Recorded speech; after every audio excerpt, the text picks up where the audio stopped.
The renovations here are awesome. So if anybody gets a chance to come up here and look at them and check them out, if you haven't been to the Challenger Center in a while or have never been here, you need to come up here and check it out. 'Cause, I mean, it's great. I mean, they're still not completed yet. Some of the exhibits are still either waiting to be delivered or assembled, but there's been a lot of work done here with Tom and all the other people.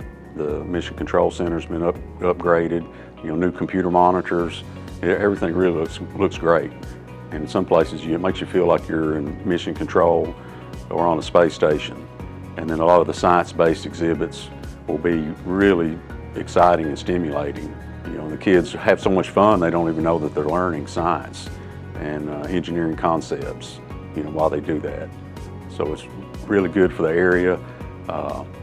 It was needed for the upgrades because it was time. And then we're lucky that we've had a lot of good community support to help make that happen, and we're still going to need the community support to keep this center going for years and years. I mean, it's really a jewel, I think, in our area.